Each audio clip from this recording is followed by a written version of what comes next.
باب ما يذكر في المناولة.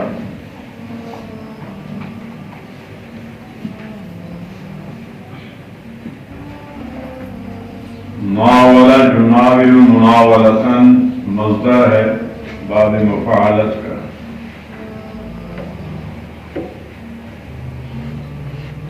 دوسرے کو پکڑوانا، دوسرے کو عطیہ کر کے دوسرے کو کوئی چیز دینا، یہ ہے مناولہ کا معنی.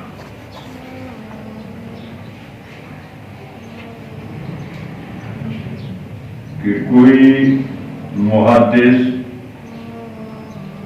اپنی حدیث کے مسودات کو کسی کو دے دے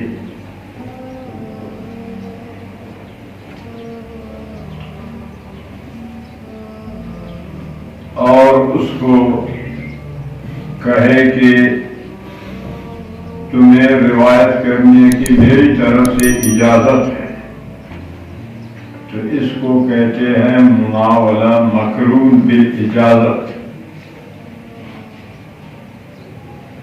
اور اگر اس کو مسودات دے دے لیکن یہ نہ کہے کہ اجزت کا میں نے تجھے اجازت دی، تو مناولہ کے دو قسم ہیں: مقرون بالاجازت، غیر مقرون بالاجازت. مقرون بالاجازت یہ جائز ہے. اس کے جواز کے لیے امام بخاری رحمۃ اللہ علیہ یہ باب مانتا کہ مناولہ مقرون بالاجازت یہ جائز ہے. دوسرا جو قسم ہے کہ مناولہ غیر مقرون بالاجازت وہ جائز نہیں.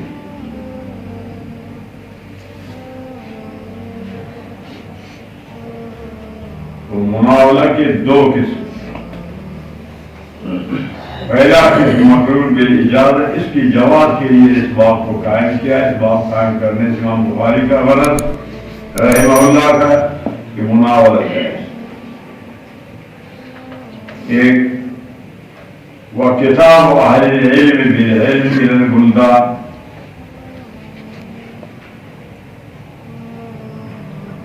ایک عالم خط لکھ کے دوسرے عالم کو دوسرے شہر میں، جب یہ معلوم ہو کہ کاتب لکھنے والا کون ہے، مکتوب ہے وہ بھی معلوم ہو، تو یہ بھی جائز ہے. بعض حضرات کی نزدیک یہ جائز نہیں کہ الخط یشبہ الخط، کہ خط کو خط کے ساتھ مشابہت ہے پتہ نہیں چلتا. لیکن جب کاتب مکتوب ہے کا تعین ہو پھر جائز ہے. امام بخاری اس کے جواز کے لیے یہ جملہ ذکر کیا ہے کہ کتابت اہل العلم بالعلم یہ بھی جائز ہے. مناولہ اور کتابت دونوں. وقال انس رضی اللہ عنہ نسخ عثمان المصاحف، مصاحف مصحف بفتح المیم، مصحف بکسر المیم، مصحف بضم المیم، تینوں طرح پڑھنا جائز ہے.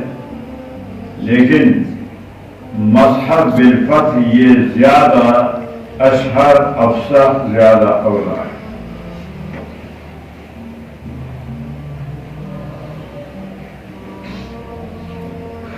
حضرت عثمان غنی رضی اللہ تعالی عنہ کے زمانے میں حضرت حذیفہ رضی اللہ تعالی عنہ شام میں جہاد کرتے تھے.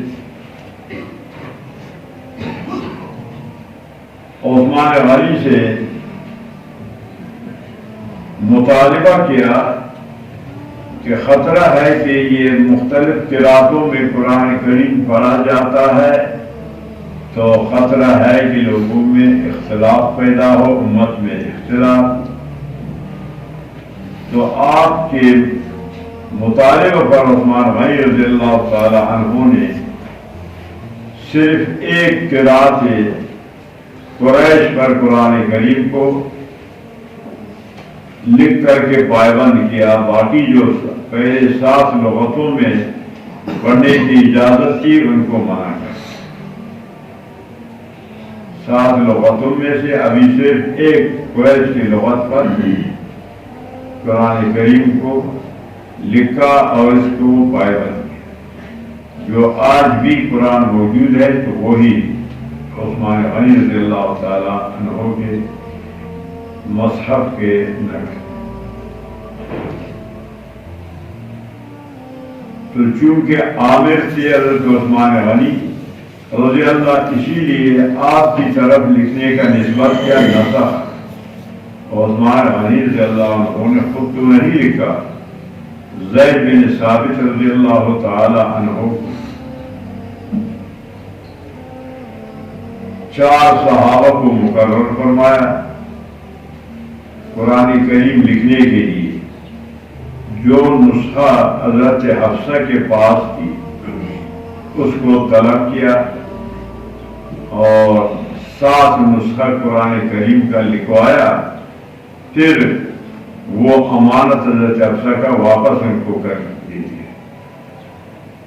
7 نسخہ لکھ کر ایک نسخہ دارالخلافہ میں رکھا، 6 نسخہ مکہ، شام، یمن، بحرین، بصرہ، کوفہ 6 اطراف کو بھیجا۔ ان میں سے ایک نسخہ اس وقت بھی ترکی کے کتبخانہ میں موجود ہے۔ اب جتنے بھی یہ نسخے ہیں انہی سے منقول ہیں۔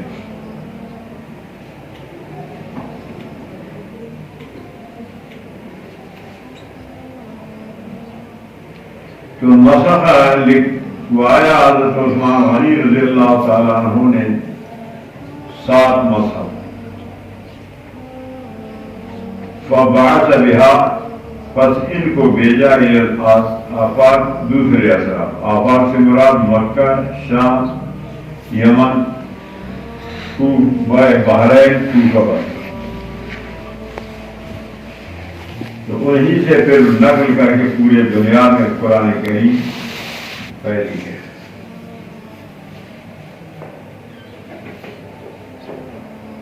تو اس سے بھی مناورہ ہے نا کہ حضرت عثمان غنی نے لکھا پھر دوسرے آفاق کو بھیجا۔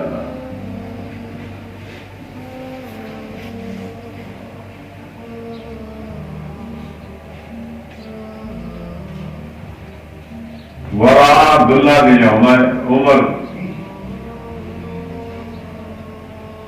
و یحییٰ بن سعید و مالک ذالک جائزہ،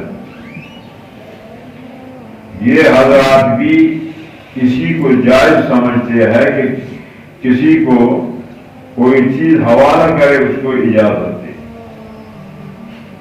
یہ سارے مناورہ ہے۔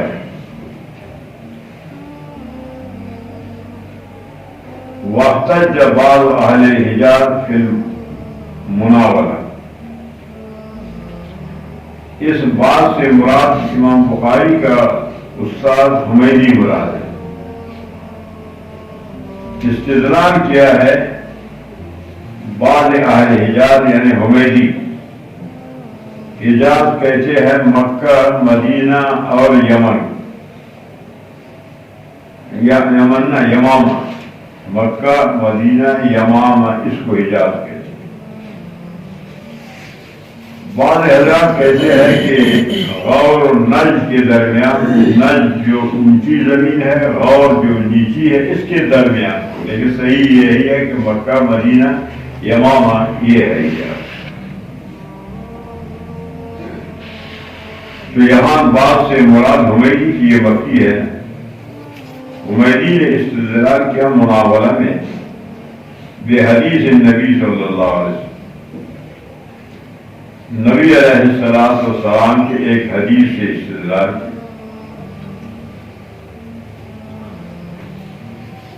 غزوہ بدر سے، بدر کبریٰ، غزوہ بدر کبریٰ سے پہلے رجب کا مہینہ تھا. نبی علیہ السلام نے ایک لشکر بھیجا جس کا امیر تھا عبداللہ بن جحش.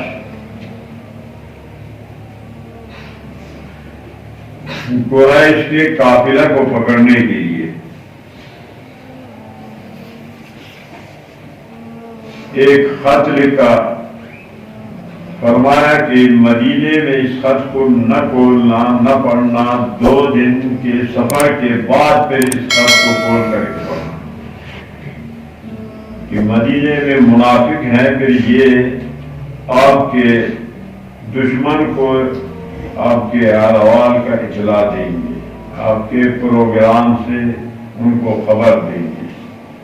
اسی لیے یہاں نہ خط کو نہ کھولیں نہ پڑھیں، وہاں جا کر کے پھر خط کھول کر.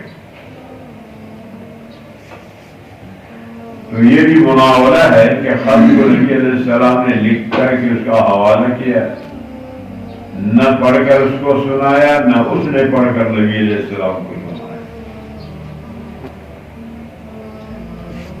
اب سوال یہ ہوگا کہ کتب نبی علیہ السلام تو لکھنے نہیں جانتے تھے تو کیسے لکھا؟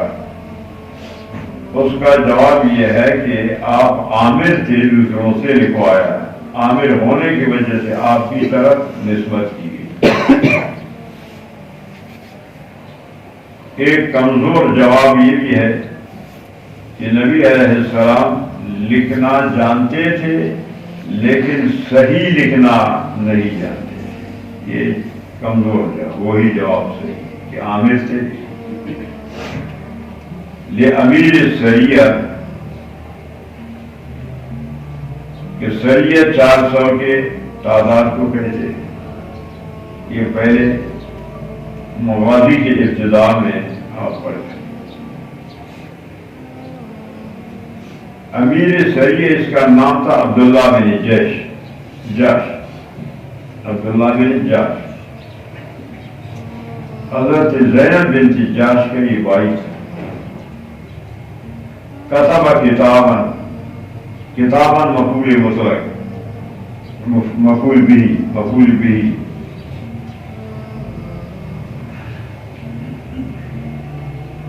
وقال فرمایا لا تقرأ، اس کو یہاں مدینے میں نہ پڑھنا، حتیٰ تبلغ مکان قضا و قضا، 2 دن کے سفر کے بعد مدینے سے باہر پھر اس کو کھول کر پڑھ کر لشکر.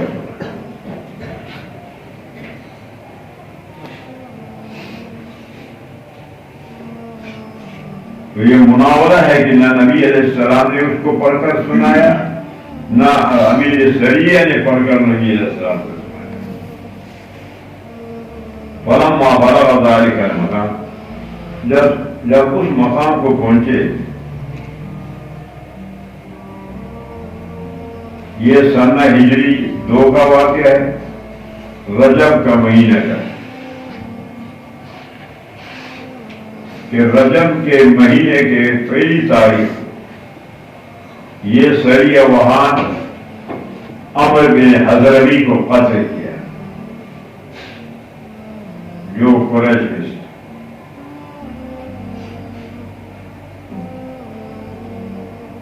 اور 2 آدمی ان کا قید کیا. نبی علیہ السلام نے فرمایا کہ تمہیں میں قتل کرنے کا حکم نہیں دیا تھا کہ تم لوگوں نے کیوں قتل کیا.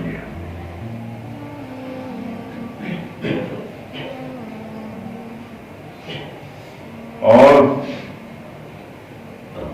قریش مکے والوں نے بھی اعتراض کیا کہ اشہر حرم کے 4 مہینے ہیں، ان میں سے قتل لڑائی ممنوع ہے، مسلمان اس میں قتل کرتے ہیں. یہ پہلا قتل تھا کہ کافروں کا آدمی کو قتل کیا گیا، اس سے پہلے کسی کافر کو قتل نہیں کیا گیا.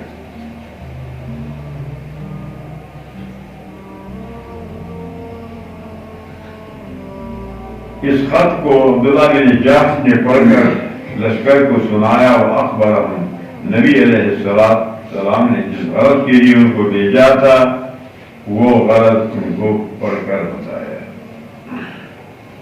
چلو حدثنا اسماعيل بن عبد الله قال حدثني ابراهيم بن سعد عن صالح بن شهاب عن عبيد الله بن عبد الله بن عتبة بن مسعود أن عبد الله بن عباس رضي الله تعالى عنهما أخبره أن رسول الله صلى الله عليه وسلم بعث بكتابه رجلا وأمره أن يدفع البعض من البحر فتفاوت من البحر إلى كسوى فلما قرأ مزقه فحسبت أن ابن المسيب قال فدعا عليهم رسول الله صلى الله عليه وسلم أن يمزقوا كل ممزق. اس حدیث کو امام بخاری رحمۃ اللہ علیہ 4 جگہ ذکر، ایک تو یہاں کتاب العلم میں آپ کے سامنے ہے، دوسرا اس کو ذکر کریں گے مغازی میں، تیسرا خبر واحد میں، مغازی میں جہاد میں، کتاب العلم میں جہاد میں، خبر واحد میں، اور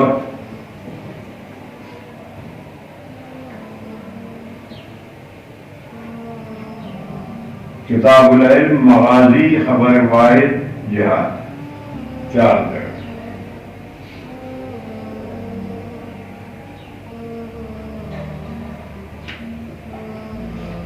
نبی علیہ السلام بعث بکتابہ رجلا، اس رجل کا نام ہے عبداللہ بن حذیفہ.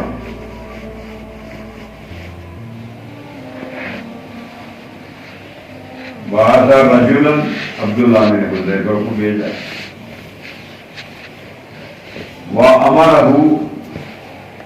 آپ کو حکم دیا کہ ان یدفعہ، اس خط کو عظیم بحرین جس کا نام ہے منذر بن ساوا، بحرین کا جو والی ہے اس کو دینا، وہ پھر اس کو دفعہ عظیم بحرین الی کسریٰ، فارس کے بادشاہ کو جائے، کیونکہ اس زمانے میں بادشاہ براہ راست ہر آدمی کے خط کو قبول نہیں کرتے تھے، تو اس لیے نبی علیہ السلام فرمایا کہ بحرین کے والی کو دے دے، منذر کو، پھر یہ منذر کسریٰ کو پہنچائے گا. بحرین کے والی منذر یہ بوائے اپنے قوم کے ساتھ مسلمان ہو گئے.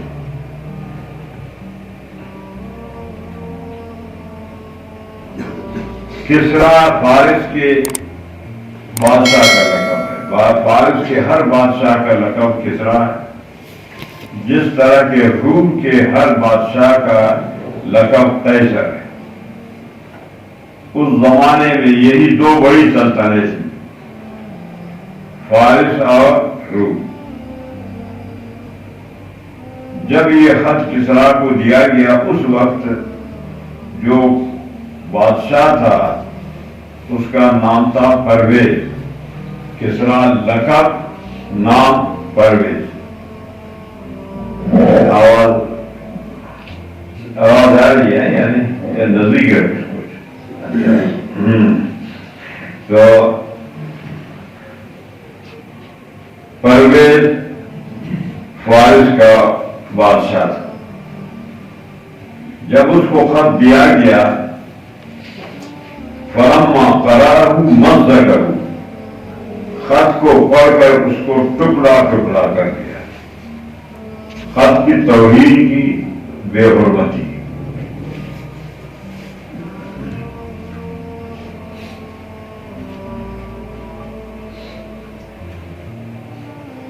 تو جب نبی علیہ السلام کو پتہ چلا کہ اس نے خط کی بے حرمتی کی ہے،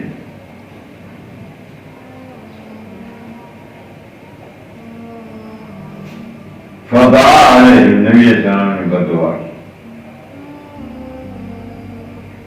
ان یمزقوا کل ممزق، جس طرح کہ انہوں نے خط کو ٹکڑا ٹکڑا کیا ہے، اللہ تعالیٰ ان کی مملکت بادشاہی کو بھی اسی طرح ٹکڑا ٹکڑا کر دے. تو نبی کی دعا قبول ہو جاتی ہے. اللہ تعالیٰ نے نبی علیہ السلام کی دعا کو قبول فرمایا ہے۔ پرویز کا جو بیٹا تھا اس کا نام ہے شیرویہ۔ پرویز کی بیوی جس کا نام تھا شیری، شیرویہ کا سفیدی ماں،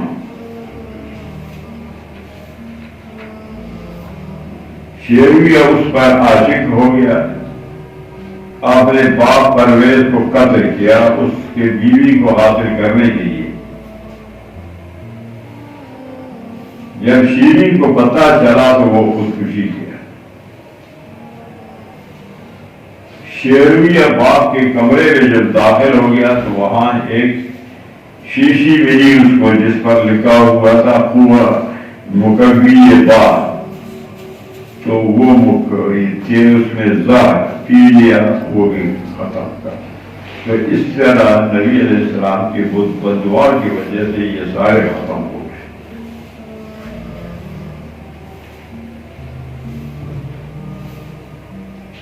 تو فرمایا کہ ان یمزقوا کل ممزق۔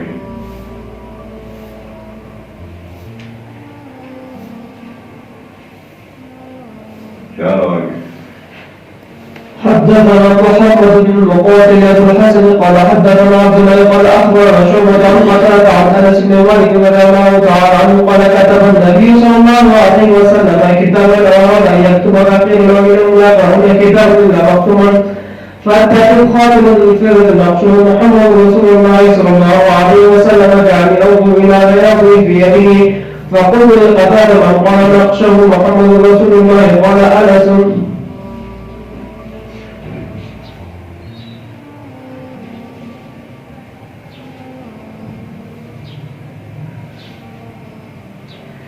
اس حدیث کو بھی 4 جگہ امام بخاری رحمۃ اللہ ذکر کریں گے، یہاں کتاب العلم میں، پھر کتاب الجہاد میں، کتاب اللباس میں، کتاب الاحکام میں، 4 جگہ۔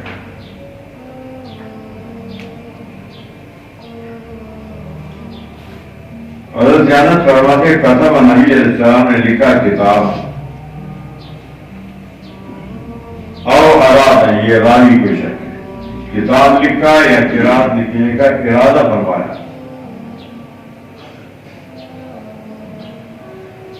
تو نبی علیہ السلام سے قیل لہو، کہنے والا شعبہ نے کہا کہ یہ اجمی بادشاہ بغیر مہر کے خط کو قبول نہیں کرتے جب تک کہ اس پر مہر نہ لگے۔ اس سے پہلے نبی علیہ السلام مہر نہیں بنایا کرتے، تو اس ضرورت کے پیش نظر پھر نبی علیہ السلام نے مہر بنایا کہ ویسے خط کو قبول نہیں کرتے ہیں تو بغیر مہر کے، تو مہر بنایا ضرورت کی۔ تو اب بھی خلیفہ قاضی مفتی کے لیے مہر بنانا اپنے تاہیرہ پر لگانے کے لیے یہ سنت ہے۔ سلطان، قاضی، مفتی، ان کے علاوہ دوسروں کے لیے بنانا جائز ہے، غیر اولا ہے۔ ان کے لیے ضرورت ہے، سنت ہے، دوسروں کے لیے جائز، غیر اولا۔ اور انگوٹھا بھی صرف چاندی کا جائز ہے، بس چاندی کے علاوہ باقی سونے کا ہو، خواہ لوہے کا ہو، پیتل، تانبا، سلور، جو بھی جس بھی قسم کا ہو وہ سارے ناجائز ہیں، صرف چاندی کا بس۔ باقی یہ ہے کہ آج کل طالب علم بھی ایسے لوہے وغیرہ کا انگوٹھی بنا کر لاتے ہیں، یہ ناجائز ہے، اس سے اجتناب کرنا چاہیے۔ تو ضرورت کی بنا پر نبی علیہ السلام نے لکھنے کا ارادہ فرمایا۔ فقیر لہو انہم لا یقرؤون کتابا الا مختوما، جب تک کہ مہر نہ، تو فاتخذ خاتما، نبی علیہ السلام انگوٹھی بنایا۔ خاتم، خاتم، خاتم، خیطام 4 لغت میں پڑھنا اس کا جائز ہے۔ تو نبی علیہ السلام مور بنایا، اس پر لکھا محمد رسول اللہ، محمد ستر رسول ستر اللہ ستر، محمد رسول اللہ لکھا ہے۔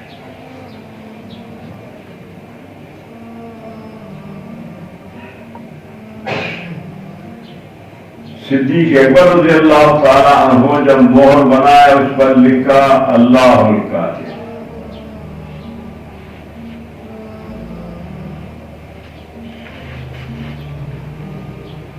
حضرت عمر رضی اللہ تعالیٰ عنہ آپ نے مہر پر لکھا کفا بالموت واعظا۔ یاد ہے کوئی روز آپ کے لیے بیان نہیں ہوں گے۔ عثمان غنی رضی اللہ تعالیٰ عنہ نے لکھا آمن عثمان باللہ العظیم۔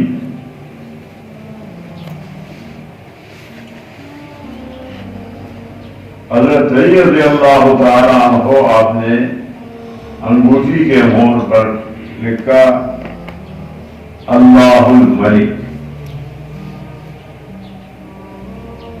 امام اعظم امام غنی پر رحمۃ اللہ علیہ آپ نے مہر پر لکھا قل الخیر وإلا فاسکت،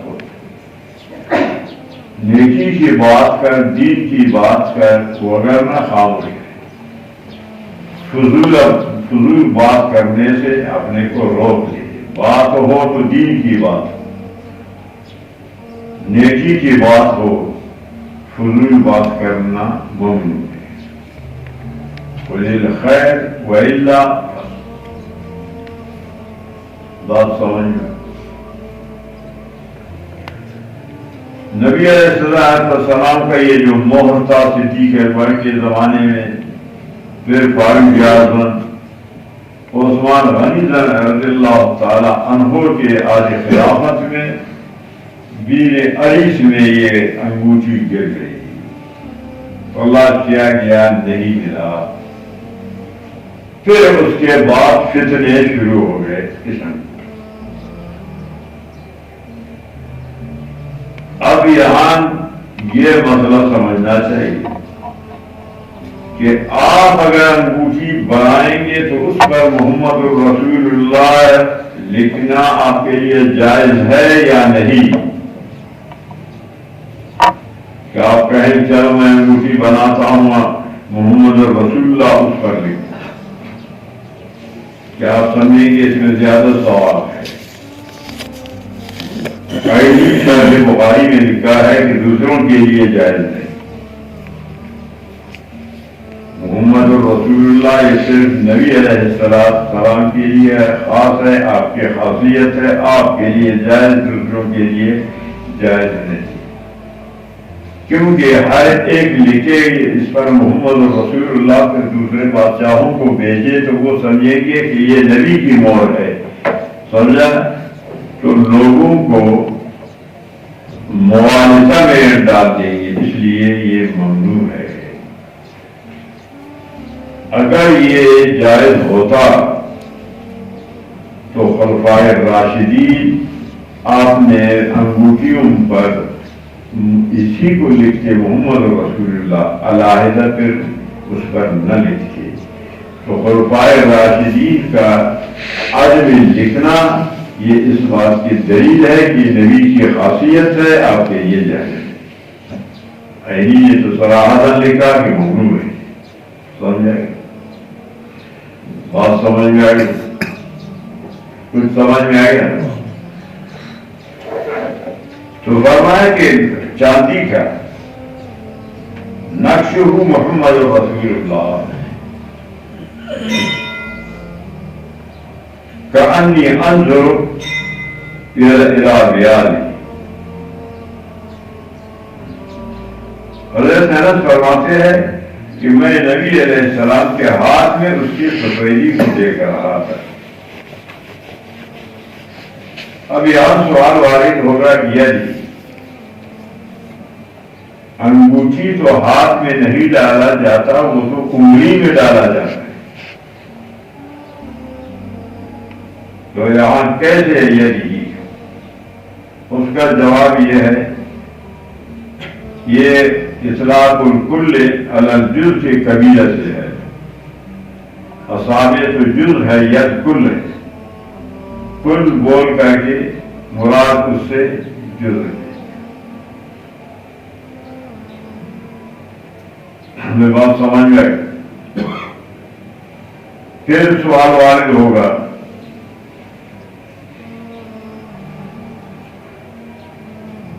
خاتم کو تو انگلی میں نہیں ڈالا جاتا، انگلی کو خاتم کے اندر ڈالا جاتا. تو اس کا جواب ہے یہ من باب القلب، الٹا. اس کو باب القلب کہا جاتا ہے کہ انگلی کو خاتم میں ڈالنے کے بجائے کہا خاتم کو انگلی میں. اس کو باب القلب سے تعلق کرتے ہیں. اور کو تو میں نے کہا قضا من قال، کس نے کہا کہ نقشہ محمد رسول اللہ تھا؟ قال فرمائے حضرت قتادہ فرمائے حضرت انس نے فرمایا کہ جو نبی علیہ السلام کے خادم ہیں انہوں نے فرمایا.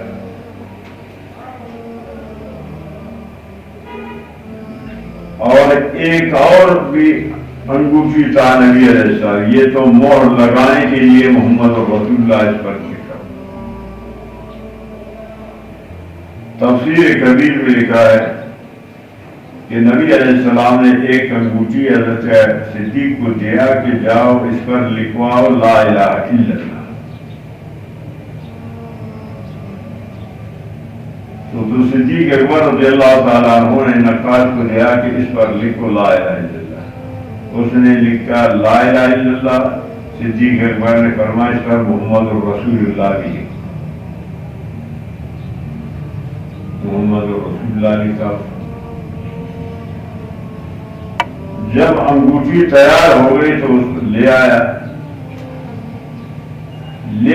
جب نبی علیہ السلام نے دیکھا کہ اس پر لا الہ الا اللہ محمد رسول اللہ، ابو بکر صدیق یہ سب اس پر لکھا ہوا ہے.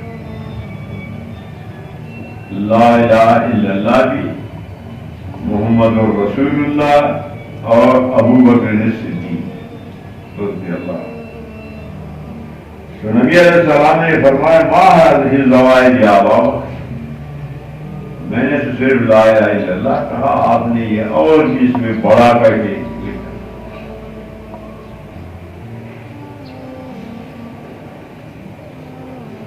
صدیق اکبر نے فرمایا کہ محمد اور رسول اللہ کا تو میں نے اضافہ کرایا، آگے جو ہے وہ میں نے نہیں کہا. اور آپ پسینہ پسینہ ہو گئے حیا سے کہ نبی علیہ السلام سمجھے گا کہ اپنا نام بھی میرے نام کے ساتھ شامل کر دیا. فوراً جبریل امین آیا. جبریل امین آ کر کہا کہ انا کتبت، صدیق اکبر میں نے لکھا ہے. وما رضی ابو بکر ان یفرق اسمک من اسم اللہ. صدیق اکبر کو یہ پسند نہیں تھا کہ آپ کا نام کو اللہ کے نام سے جدا کر. یہ تو صدیق نے لکھوایا. فما رضی اللہ کو یہ پسند نہیں آیا کہ صدیق کے نام کو آپ کے نام سے جدا کرے. اللہ نے مجھے امر کیا، میں جبریل لکھا. بات سمجھ میں آ گئی ہے. تو یہ خاتم پر آج کہ نقشہ کیا تھا، کیا لکھا تھا،